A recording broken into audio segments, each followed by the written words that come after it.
আরে জানি জানি জানি, তুই এই ভাইয়ের জন্য পাগল হয়ে গিয়েছিলি। ভাইকে না দেখে তুই আর থাকতে পারছিলি না, তাই পুলিশের পোশাক পরে তুই জেল থেকে পালিয়ে এসেছিস। কে ঠিক বলিনি? না বাদশা, এই পোশাক কিন্তু নকল নয়।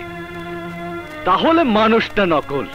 তবে ভাই, এই পোশাকে তোকে একদম আসল পুলিশ মনে হচ্ছে। মনে হচ্ছে না বাদশা, এই পোশাক সত্যি আসল, ঠিক তোর আর আমার মতন। এই পোশাক আমাকে দ্বিতীয়বার জীবন শুরু করার সুযোগ দিয়েছে। আমি সত্যি সত্যি পুলিশ অফিসার হয়ে গেছি। আমি এসেছি অন্ধকার জগতের এই জঞ্জালের মাঝ থেকে আমার হিরেক টুকরো ভাইকে আলোর জগতে ফিরিয়ে নিতে। ময়লা আবর্জনা থেকে ততক্ষণ কাউকে বেছে আলাদা করা যায় যতক্ষণ সে ময়লা আবর্জনার সাথে মিশে না যায়।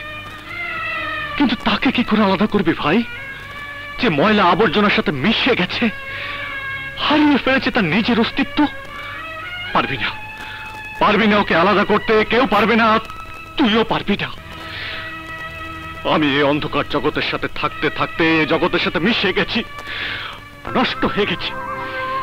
আমি ততদিন নষ্ট থাকবো যতদিন না ওলন্দাজের জীবন আমি ছিনিয়ে আনতে পারবো। আমি যেমন আইনের উপর ভরসা রেখেছি, তেমনি তুইও আমার উপর ভরসা রাখ। দেখবি আইনের লম্বা হাত একদিন না একদিন ওই ওলন্দাজকে ঠিকই ধরবে। পারবে না ভাইয়া, পারবে না। যে আইন 15 বছরে ওলন্দাজকে খুঁজে বের করতে পারেনি, সে আইন আজ কি করে পারবে? আইনের শক্তি সম্পর্কে তোর কোনো ধারণা নেই। আমার শুধু আমার নিজের শক্তি সম্পর্কে ধারণা আছে ভাই। আমি এমনই এক তারা যাকে বলে আকাশে শোভা পায়, মাটিতে তার কোনো স্থান নেই। তারা যেমন রাতের আধারে আকাশে ওঠে, তেমনি আবার সকাল হবার আগেই হারিয়ে যায়। ফিরে আয় বাদশা, এই নরক থেকে আমি তোকে নিয়ে যাব। না ভাই, তুমি যাকে নরক বলছো এটাই আজ আমার কাছে স্বর্গ। এখান থেকে আমি কোথাও যাব না। তুই আমার সাথে যাবি না? না। তার মানে তুই আমাকে ভালোবাসিস না,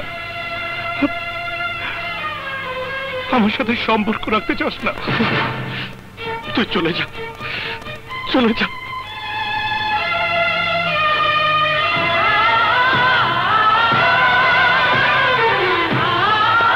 হ্যাঁ যা, চলে যা।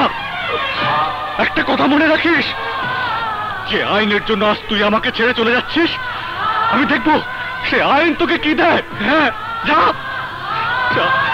আমাকে ছাড়া তুই থাকতে পারলে আমিও থাকতে পারবো।